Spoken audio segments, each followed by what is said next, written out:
Are you looking to master infinite banking? So it doesn't matter whether you're a beginner or a seasoned pro. These top 10 books will deepen your knowledge and transform your financial strategy. Plus, I'm giving away one of these books. So details in a moment. Stick around to the end of the video and you can find out how to win. Now, before we get started, I do want to give a shout out to my only honorable mention on this top 10 list. And that is this book, Farming Without the Bank by Mary Jo Ehrman. In this book, it gives a tailored description literally specifically for farmers and ranchers, and it demonstrates how infinite banking can transform the agricultural industry. You'll notice that this book is not very tough to read. It even comes with some graphs, and a few of the pages in here have pictures.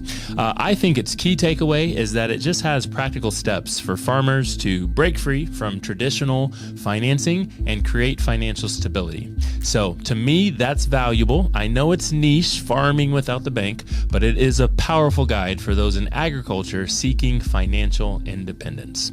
So with that, let's get right into number 10. Number 10 is this book, How Privatized Banking Really Works by Carlos Lara and Robert Murphy. So in this book, they explain the economic and practical case for privatized banking through dividend-paying whole life insurance. Now, I will tell you that this book is a little bit tough to read. That's kind of why I put it at the number 10. It's very good and contains a lot of good information, but it dives deep into Austrian economics. So it does have some pictures, as you can see. That'll be really helpful as you go through it, but it is a little bit of a deeper read. Now, for me, I think it's valuable because this really gives a basic understanding of the economic principles that support infinite banking. So for me, the key takeaway from this book is that it'll break down for you just how to escape traditional banking systems, why you should escape traditional banking systems, and how you can gain financial freedom using infinite banking. Let's jump right into number 9. Number 9 is Killing Sacred Cows by Garrett Gunderson. In this particular book, he challenges the common financial myths and he encourages unconventional thinking. So for me, that's a huge because wealth isn't built on just sacrifice and then risky investments. Instead, wealth is built on sound principles and keeping control over your money. And he talks about that in the book. So for me, number 9, Killing Sacred Cows, it's valuable because it's really a great mindset primer for those who are brand new to infinite banking. Number 8, Mapping Out the Millionaire Mystery. Now, this book was written by a good friend of mine, Brent Kessler, and another good friend of mine, Chris Noggle. So in this book, they break down the infinite banking concept with real-world examples and actionable steps. Now, I might be a little biased because, believe it or not, I actually got to proofread and edit one of these chapters or two before this book came out. And if you're looking for spoilers, somewhere in this book, it'll mention the banking bros and the cash compound. But nonetheless, I think this book is valuable because it's straightforward and it's inspiring. It's a guide that can tell you how to use infinite banking in your everyday life. Not very long. This book is about 130 pages or so, and it'll emphasize how to reclaim the banking function in your life for maximum control and efficiency. So that's my number 8. Number 7 is Heads I Win, Tails You Lose by Patrick Donahoe.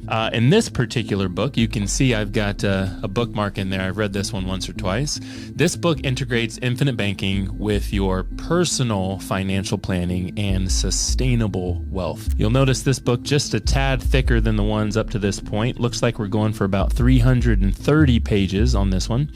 Not that many charts and graphs, so this one's going to be a little bit of a longer read, but its key takeaway from me from this book is that this book will just explain how to create a predictable and stress-free financial system. And I think that's valuable because those people who are looking for balance and security with financial growth, this book will show you how to do it. You can see it right there on the title, A Financial Strategy to Reignite the American Dream. I love it. My number 6 is called Money, Wealth, and Life Insurance, and that's written by Jake Thompson. This book is a straightforward, no-fluff intro to infinite banking. I really appreciate that about the book. That's why it's taken the 6th spot. When I read the book, its key takeaway for me was that it explains how life insurance can be used as a powerful wealth building tool. So if you're the type of person who did not understand or does not understand that you can actually use life insurance to build your wealth, this might be a good book to start start with. I think that's valuable because it's really ideal for readers that are seeking practical advice without a bunch of overwhelming detail. Speaking of practical advice, straightforward, no fluff, comes in my number 5 book, which is The And Asset by Caleb Williams.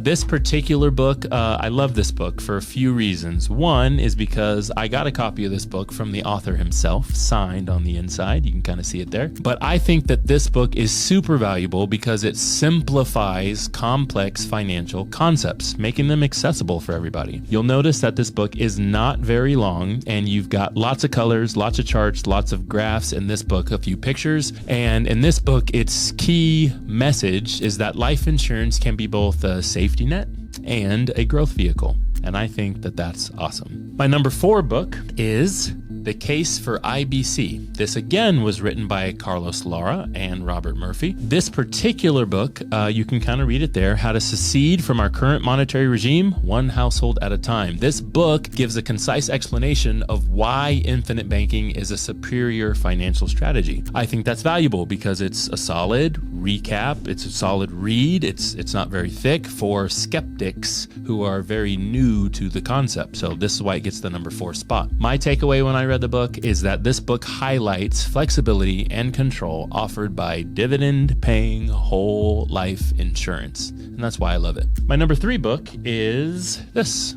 What Would the Rockefellers Do? And this book was written by Garrett Gunderson. Man, this book has gotten a lot of shine in the past when it came out and recently. The reason for it is because the Rockefellers were a big part of American history, and they have significantly impacted the way that we think about money and finance. So this book reveals how the Rockefellers built generational wealth using life insurance. You might have heard of that before, the Rockefeller method or the waterfall method. This book highlights a lot of that. I think that's valuable because it offers inspiring real world application to infinite banking. Like, these were real people. They're a lot of their family's still alive. I think they're on their 3rd or 4th generation of Rockefellers, if I'm not mistaken. You'll see that this book is kind of medium length here. We're looking at about 150 pages, just a few charts and graphs in this one. So a little bit of an easier read. It'll take you, maybe 1 week to read it if you read a few pages every single day. But the key thing about this book is that it introduces family banking as a really powerful tool for leaving a legacy. And that's why it gets my number 3 spot. The number 2 book of all time, in my opinion, when it comes to learning and reading and understanding infinite banking is Building Your Warehouse of Wealth. And this book was written by R. Nelson Nash himself, the author, the founder, the godfather of the infinite banking concept. The reason that this book takes my number 2 spot is because it really does build on the foundational knowledge that you're going to get from my number 1 book. So once you go from number 1, I think you should just jump into number 2, right? It also has a really key message. A key takeaway that I had was that this book focuses on creating a system that supports uninterrupted compound interest, the 8th wonder of the world, if you will, from Einstein. This book is just a deep dive into the infinite banking concept. Same type of size as most of the books we've seen so far, about 125 pages. You'll notice the back of it's got lots of references and other things and books that you can continue to read. So that's awesome. Not very many pictures in this one. So again, this one will take you about a week if you're going to do a few pages every single day. And that's my number 2 book. Now, before I jump into number 1, I want to make it super clear. The reason I'm making this video is because there's many people out there, just like I was, who want to learn about the infinite banking concept, but they don't know where to start. They don't know what books. So I've listed these books in order from 10 all the way down to 1, so you can get a better glimpse and understanding of where I believe you should start, coming from an authorized infinite banking practitioner himself. So the number 1 book that I believe that you should start with if you're learning to become a master or just learning to understand the infinite banking concept is Becoming Your Own Banker by R. Nelson Nash. This book we refer to a lot, but this book is the foundational book that introduced infinite banking to the world. This book is valuable because it's a must read for anyone that's serious about mastering infinite banking. The first time that I read this book, I did not understand all of it. There's a significant amount of charts or illustrations in the book, a lot of numbers. So it was kind of tough for me to go through it the first time when I didn't know what I was looking for. But after I read it a few times, this book is what encouraged me to control my finances and create my own banking system. So now that you have the ultimate reading list, it's time to take action. So here are the rules for the giveaway. Like this video and comment below which book you'd love to receive and read for free. After about a week or two, I will go through the comments personally. I'll select the most mentioned book, and then I'll pick one lucky winner to get their free copy. I'll send you a private message and we'll send it to you. Don't forget to check the links in the description of this video because I'll list all of the books there just in case you'd like to buy them off Amazon. And happy reading. We'll see you next time.